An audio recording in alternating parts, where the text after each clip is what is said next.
제임스가 그러면 요즘 고민하고 있는 건 뭐예요? 이 회의 문화, 이 회의에 대해서? 점점 이제 세대가 바뀌면서 자유롭게 자신의 의견을 이제 내는 사람들이 점점 많아지고 있는데, 그래서 아이디어들이 이렇게 확산되는 것들은 되게 많은데, 저희도 회의를 하고 어떤 프로젝트를 하다 보면 그래서 결국에는 누군가의 의견이나 아이디어들은 제외되는 과정들이 그렇죠, 있잖아요. 그렇죠. 그리고 이제 많이 막 쏟아져 있는 의견들을 이제 종합해가지고 결국에는 올바른 결론을 내고 실행하는 게 회의의 목표인데, 그 과정이 되게 어렵다는 걸 요새 많이 느끼고 있어요. 아, 모으는 거죠? 네, 맞아요.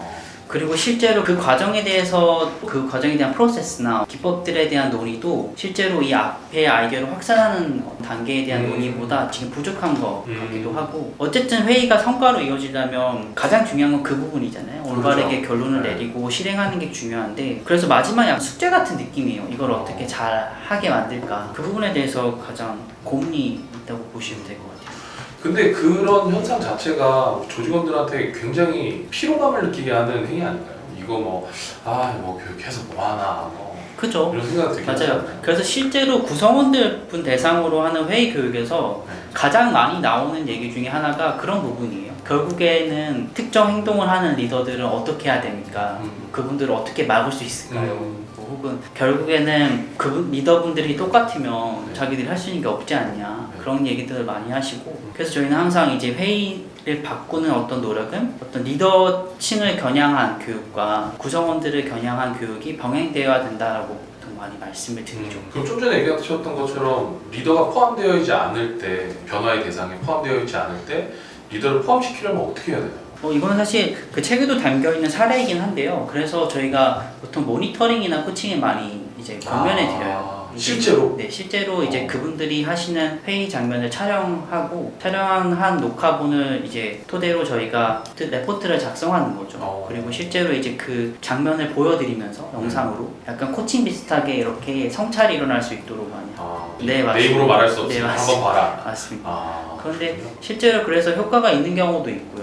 그런데 그럼에도 불구하고 우리가 이 책이 리더들을 위한 거라고 얘기하긴 하지만, 그럼에도 불구하고 구성원들이 봐야 하는 이유가 있다면 뭐가 있을까요? 예를 들면 신입사원까지는 아니더라도 한 2, 3년 차 직장인들이 그럼에도 불구하고 이 책을 봐야 하는 이유? 올바르게 회의한다는 게 어떠한 것이냐라는 그런 인식의 측면에서 좀 보면 좋을 거라는 생각이 들고요. 관리자로 약간 성장해 나가면서 회의를 진행해야 되는 어떤 역할을 많이 부여받게 되시는데, 그 역할을 잘 수행하기 위해서라도 도움이 될 수 있는 포인트들이 있다고 생각합니다. 책에 하우투에 대한 부분들이 좀 많이 나와 있나요? 최대한 많이 담으려고 노력을 했고요. 그래서 하우투 중심으로 사실 기술하려고 노력했습니다. 뒤에부터는 사실 실질적인 하우투 부분들이 적혀 있다고 보시면 될 것 같아요. 이 책에서 그러면은 제 2저자인 저희 다니엘은 무슨 역할을 하신 건가요? 사실 이제 다니엘이 많이 진행하셨던 프로젝트 경험들이 많이 녹아져 있어요. 실제로 이제 고민하시는 부분들이 하우투 입장, 관점에서 많이 녹아져 있는 것도 사실이고, 사실 저희가 이 책을 1년 반? 2년 전에 사실 출판하려고 했는데, 초고가 약간 완성되어 있는 시점에서 계속 저희가 이제 다른 일들의 우선순위가 밀리면서 계속 못 내고 있다가 결국에는 지금 이제 정리를 해서 내는 건데, 예전부터 사실 회의에 대해서 워낙 많이 고민하시니까 그 고민하시던 부분이나 어떤 철학들이 많이 녹아져 있다고 보시면 될 것 같습니다. 그러면 회의를 아예 안 해버리면 어때요? 회의를 아예 안 하면 대부분 이제 회의하지 않는 날 이런 거 정하시는 분들도 있고, 네. 어쨌든 회의 양을 줄이려고 많이들 노력하시는데, 개인적으로 생각하기에는 회의를 아예 없앨 수는 없다고 생각을 하고요. 결국엔 회의를 얼마나 양질의 회의를 최소한으로 하느냐가 굉장히 중요한 것 같아요. 그래서 저희가 많이 권면해 드리는 것 중에 하나는 회의를 하지 않는 날을 만들기보다는 회의하는 날을 그냥 지정해라.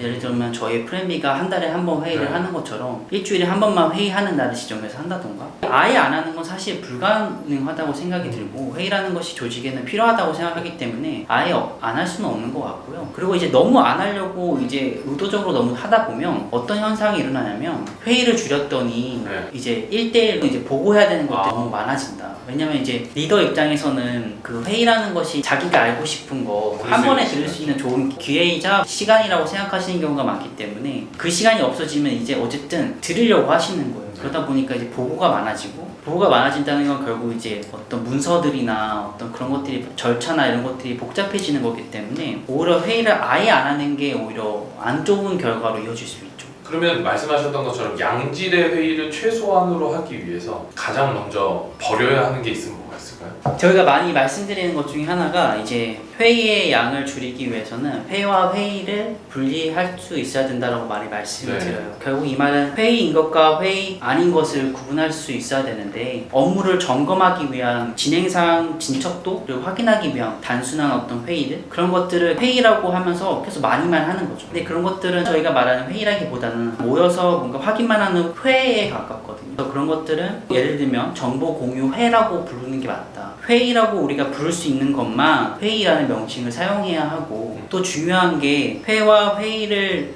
분리하고 그리고 회의의 양을 줄이기 위해서는 주기적으로 그리고 관례적으로 이제 계속 진행되어 왔던 회의에 대해서 다시 한번 생각해 봐야 한다고 말씀을 드려요. 예를 들면 저희가 매주 주간 회의를 한다고 생각을 하면 보통 많이들 주간 회의 하시잖아요. 그렇죠. 그거를 일주일에 한 번만 하는 게 아니라 2주에 한 번 해보는 거예요. 그래서 그런 시도를 해보고 생각보다 2주에 한 번 해도 괜찮네 라고 말씀하시는 경우들이 많아요. 짧은 주기 동안 계속 반복해왔던 회의든 그 텀을 약간 좀 더 길게 둬서 진행해보는 것들을 많이 권면해 드립니다. 그러면 방금 회의에 대해서 이제 명확한 개념 정의를 해야 된다라고 얘기하셨는데 좋은 회의에 꼭 필요한 건 뭐가 있을까요? 꼭 필요한 거요? 네. 이게 있어야 진짜 좋은 회의다라고 할 수 있을 만한 거. 딱 뭐 한 가지만 필요하다라고 말씀드리기 굉장히 어렵고 그나마 약간 순서대로 생각을 하자면 꼭 필요한 건 회의에 대한 준비라고 말씀드리고 싶어요. 보통 막내들이 하지 않나요? 그렇죠. 그러니까 좋은 회의가 되려면 사실 가장 많이 고민하고 준비해야 되는 사람이 리더이거든요. 리더가 가장 많이 수고한 회의가 결국엔 좋은 회의로 이루어지는데 그러니까 결국 준비되지 않은 회의는 실패할 수밖에 없는 거죠. 근데 이 실제로 이 준비 단계를 중요하게 생각하지 않은 조직이 되게 많으세요. 저희가 아젠다를 올바르게 이렇게 작성해서 회의 계획서라고 말하는 것들을 사전에 공유하고 그런 것들을 굉장히 강조하는데 이런 것이 아예 이루어지지 않는 것도 굉장히 많고 리더가 어떤 논의가 필요하고 그 논의를 위해서 어떤 사람을 참석시켜야 하고 그리고 어떤 결론을 내리는 게 필요하고 그 결론을 내리는 과정이 어떠한 프로세스를 이루어져야 가장 합리적일지에 대한 충분한 고민을 하고 구성원을 초대해야 하는 거죠 사실. 야 뭘 봐! 이게 아니고 그렇죠. 그래서 여기서 초대라는 키워드가 저는 굉장히 중요하다고 생각하는데 내가 어떤 사람을 초대할 때 보시면 알겠지만 초대장 예를 들면 뭐 결혼식 청첩장 같은 그런 것들 보면 명확하잖아요. 무엇을 할 거고 뭐 어디서 할 거고 메시지가 명확하게 전달되는 것도 있지만 가장 중요한 건 진심이 담긴 뭔가 글 같은 게 항상 있잖아요. 리더의 글이 담겨야 돼요. 근데 그 글에는 어떤 것들이 있어야 되냐면 결국 참석하는 구성원들에게 전달되는 글인데 그 글 안에는 왜 이 회의가 중요하고 이 회의가 정말 리더 나만을 위한 회의가 아니고 참석하는 모두를 위한 회의다. 구성원이 뭔가 존중받을 수 있도록 느낌이 전달될 수 있도록 글로 써서 전달하는 게 중요하다고 생각합니다.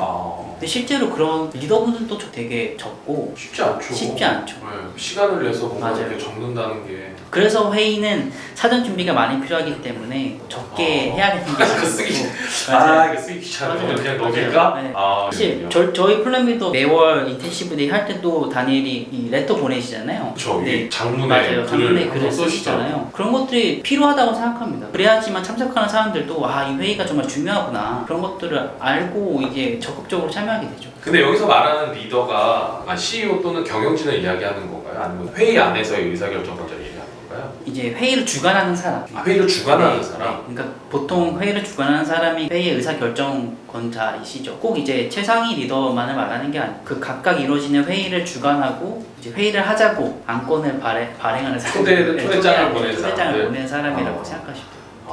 네, 알겠습니다. 오늘 시간 내주셔서 감사하고 앞으로 계획은 어떻게 되시나요? 앞으로는 이제 이 책의 내용을 많은 분들에게 전달해 드리려는 노력을 할 것 같고요. 이제 회의 프로젝트 같은 것들을 진행해서 더 많은 조직에 있는 분들이 회의 문화를 바꿀 수 있도록 그런 프로세스나 어떤 방법들을 좀 더 정립하는 데 노력을 기울이지 않을까 합니다. 진짜 마지막으로 네. 우리 플랜 B 회의는 어떤 것 같으세요? 개인적으로? 지금 뭐 모자이크나 이런 걸 해드려야 되나요? 사실 훌륭하다고 말할 수 있죠. 근데 저는 훌륭하다고 생각하는 것 중에 하나가 우리가 회의를 컨설팅하는 회사이기 때문에 회의에 대해서 가장 많이 고민하는 것이라고 생각을 해요. 저희가 이제 우리가 회의에 대해서 말하는데 이렇게 해야 된다고 우리가 너무 정반대의 모습으로 회의를 할 수는 없잖아요. 그래서 결국에는 좋은 회의 문화를 만들어 나가려고 많은 노력을 기울이는 그런 회사이기 때문에 훌륭하다고 저는 생각합니다. 네, 오늘 시간 내주셔서 감사합니다. 네, 감사합니다. 고맙습니다.